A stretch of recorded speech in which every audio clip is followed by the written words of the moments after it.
Welcome time travelers and welcome new time travelers. As always, if you're new to this channel and enjoy learning about history one event at a time, then don't forget to hit that like button, comment, and subscribe. Without further ado, let's get into it. Today we're going to start out in 43 BCE when Roman poet Ovid, known especially for his Ars Ammunition, Amora, and Metamorphosis, was born in what is now Sulmona, Italy. In 1727 is when Sir Isaac Newton, whose Principia that was, published in 1687, was one of the most important single works in the history of modern sciences, and who was the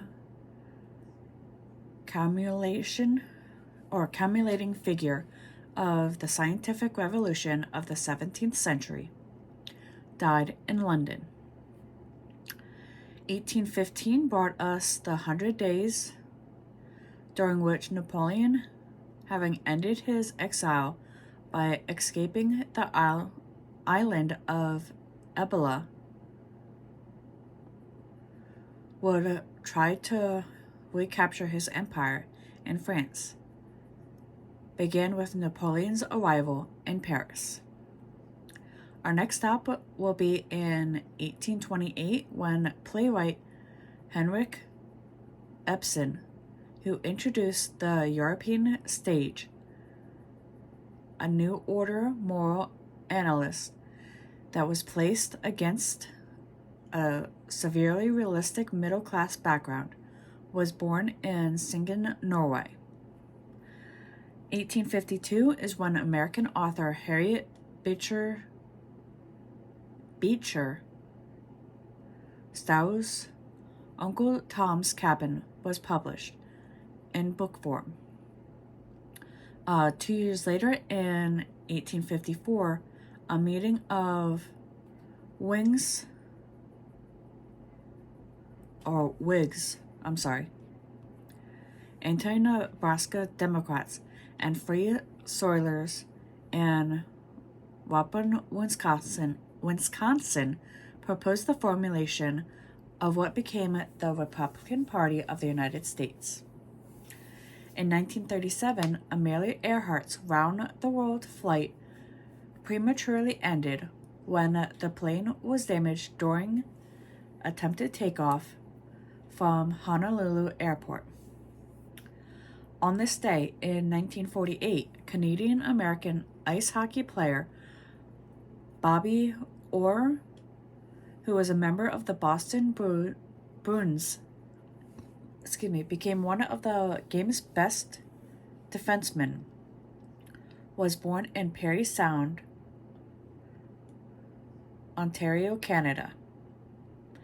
In 1951, General Dwight D. Eisenhower announced the appointment of Field Marshal Vincent Montgomery of Alman as Deputy Supreme Commander of the North Atlantic Treaty Forces, and Air Chief Marshal Sir Hugh Saunders as Air Deputy. Moving on to 1957, when American filmmaker Spike Lee, who was known for his uncompromising and provocative approach to controversial subject matter, was born. On this day in 1969, John Lennon, a leader of the seminal British rock group The Beatles, married Japanese artist and musician Yoko Ono in Gibraltar. In 1987,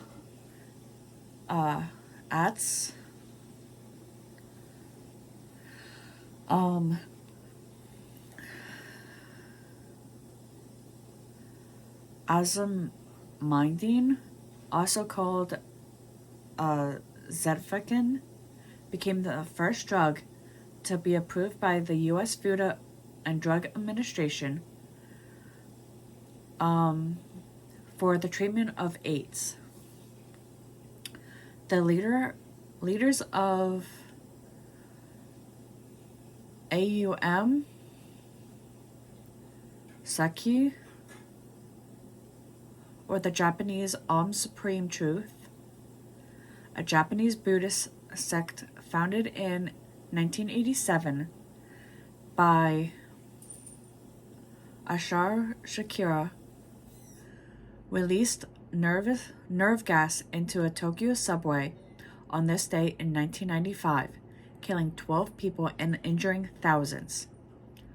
A year before the turn of the century, as they floated past longitude 9 degrees 27 feet west above Matoran, Bacotran, Picarda, and Brian Jones became the first aviators to circumnavigate the globe non-stop by balloon. They landed the following day in Egypt. Moving on to 2015, when Australian politician Malcolm Fraser, who served as the country's prime minister from 1975 to 1983, passed away at the age of 83. And in 2020, American country music singer Kenny Rogers, whose numerous hits included Lady and the Gambler, passed away at the age of 81. And with that, we return to 2024 and our current history. Until next time.